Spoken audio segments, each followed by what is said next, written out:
نحمده ونصلي على رسوله الكريم أما بعد فأعوذ بالله من الشيطان الرجيم ألا له الخلق والأمر। চরবদ্রশন উলামা পরিষদ কর্তৃক আয়োজিত বৈষম্য বিরোধী ছাত্র আন্দোলন, যে সমস্ত ভাইয়েরা শাহাদাত বরণ করেছেন তাদের দোয়া এবং আলোচনা নিয়ে আজকের আয়োজন।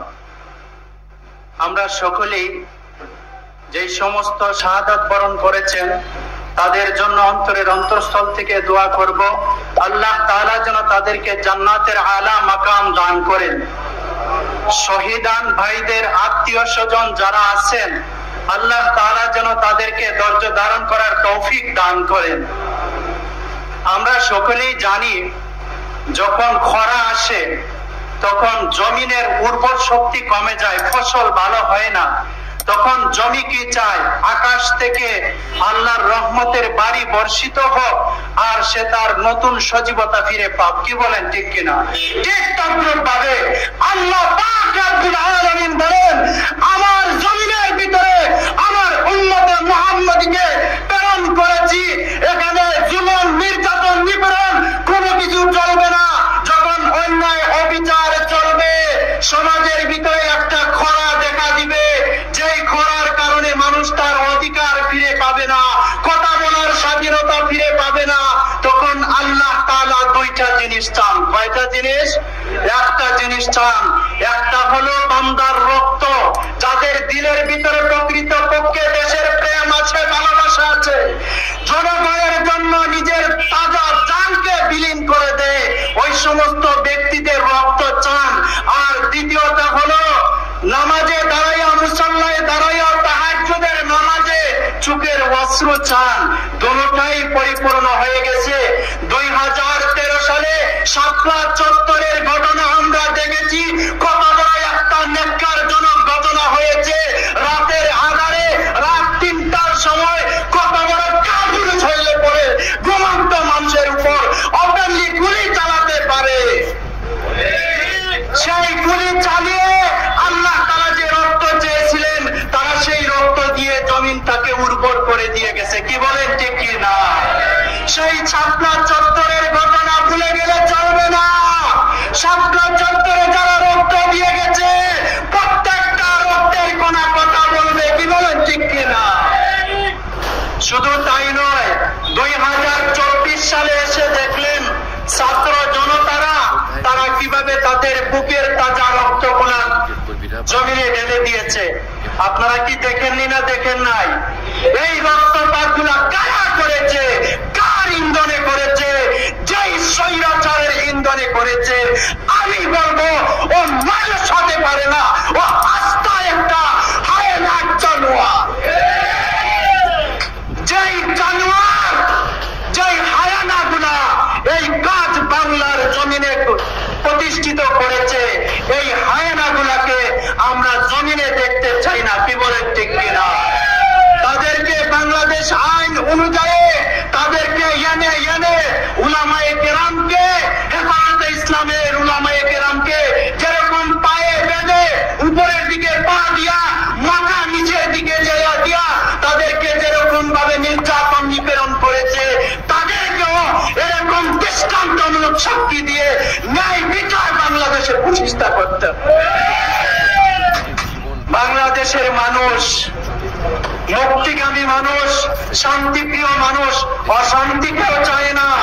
জানিয়ে রাখবেন, আগুন যদি জ্বালায় সেই আগুন নিবানোর ক্ষমতা কারো থাকবে না। উলামায়ে কেরাম রক্ত দিতে জানে, রক্ত দিতে জানে, দিয়ে আসছে, দিবে, ভবিষ্যতেও দিবে ইনশাআল্লাহ। কিন্তু দ্বীন এবং ইসলামকে নিয়ে কেউ কোনো ষড়যন্ত্র করার চেষ্টা করবেন না ইনশাআল্লাহ। ইসলামকে নিয়ে ষড়যন্ত্র করবেন, ইসলামকে নিয়ে আঙ্গুল তুলবেন।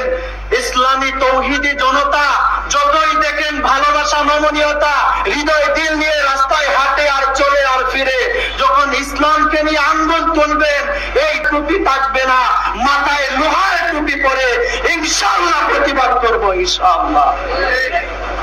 আমরা এতটাই নির্যাতিত ছিলাম, নিষ্পেষিত ছিলাম, মসজিদের মিম্বরে কথা বললেই বাধা আসতো। আমি যখন কথা বলতাম ন্যায় এবং অন্যায়ের বিপক্ষে, যখন কথা বলতাম আমার জবানটা একটু চড়া হয়ে যেত। মুসল্লিরা বলতো, হুজুর আপনাকে বড় ভালোবাসি, আপনাকে বড় মহব্বত করি, আপনি জোরে কথা বলিয়েন না, আপনাকে দইরা নিয়ে যাইবে, আপনাদেরকে দইরা নিয়ে যাইবে। আমি চর্বদর্শনবাসীকে বলতে চাই, প্রত্যেকটা মসজিদের মিম্বরকে উন্মুক্ত করে দিতে হবে, যে কুরআন এবং সুন্নাহর ভিত্তিতে আপনাদেরকে সঠিক মেসেজ দিবে। আপনার আকলে ধরো কথা না ধরো, আপনার যুক্তিতে আসো কথা না আসো, সেই ইমাম সাহেবকে তার অবেল্লিক বক্তব্য খুতবা দিতে আপনারা সমর্থন করবেন ইনশাআল্লাহ। ইমাম সাহেবের টুট চাকা ধরার চেষ্টা করবেন না। ইমাম সাহেব আল্লাহর গোলামি করে, ইমাম সাহেব যখন মিম্বরে কথা বলে সভাপতিকে তারা চিনে না। ইমাম সাহেব যখন মিম্বরে কথা বলে কে কত টাকার মালিক ওইটা দেখে না। ইমাম সাহেব যখন মিম্বরে খুতবা দেয় স্বয়ং তার নজর থেকে আল্লাহর প্রতি। সে চিন্তা করে না আমার জবান থেকে কথা আসলে পরে আমার মুসল্লি আমার প্রতি সন্তুষ্ট হবে না অসন্তুষ্ট হবে। ইমাম তখন খেয়াল করে আমার জবান থেকে যে মেসেজটা আসবে, আমার মেসেজে আমার আল্লাহ খুশি হয় কিনা। প্রত্যেকটা ইমাম কথা বলবে তার আল্লাহকে সন্তুষ্ট করার জন্য, কোন মুসল্লিকে তোয়াক্কা করে কথা বলবে না ইনশাআল্লাহ। এর জন্য মসজিদের ইমাম এবং ইসলাম যারা ইসলামকে চর্চা করে ইসলামের স্বাধীনতা দিতে হবে।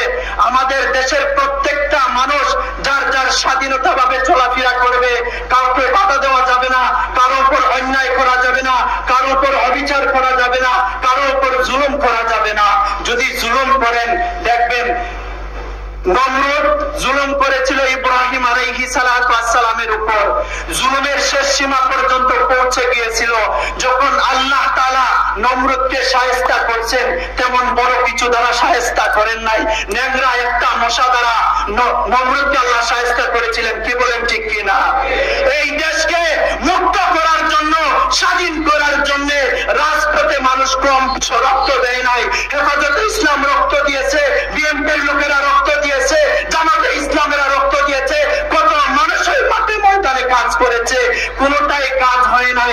শেষ পর্যন্ত ছাত্র জনতা তারা এই আন্দোলনে নামবে, এটা কারো মনের মালিকতাই ছিল না। কি বলেন ঠিক কিনা? কারণ আল্লাহ তাআলা চায় যখন তার রহমত আসবে, নরমাল একটা জিনিস দ্বারা, ছোট্ট একটা দল দ্বারা আল্লাহ তাআলা তাকে শায়েস্তা করবে। তাই তো আল্লাহ দেখায় দিলেন ছাত্র জনতার আন্দোলনের মধ্য দিয়ে আল্লাহ তাআলা এই ফ্যাসিবাদী সরকারকে আল্লাহ শায়েস্তা করে দিয়েছেন। কি বলেন ঠিক কিনা? এই কথাও স্মরণ রাখবেন, ভবিষ্যতের দিকে খেয়াল রাখবেন, যে বা যারা যার উপর যখন অন্যায় করবেন, অবিচার করবেন, আল্লাহ আপনাকে ছাড় দিবেন এটা কখনো পাইবেন না। ন্যায় বিচার করে চলবেন, মানুষের হক আদায় করে চলবেন, আল্লাহর গোলামি করবেন। আল্লাহ তাআলা যেন বলনেওয়ালা শুননেওয়ালা সবাইকে সঠিক পথে থেকে মানুষের উপকার করে